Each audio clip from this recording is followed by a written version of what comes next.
அந்த மருத மலைக்கு நீங்க வந்து பாருங்க, ஈசன் மகனோடு மனம் விட்டு பேசி பாருங்க.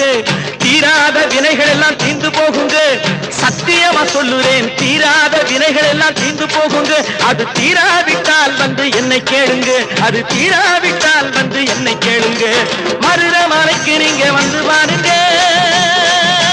மருதமலை முருகனுக்கு, மருதமலை ஆண்டவனுக்கு, மருதாச்சல மூர்த்திக்கு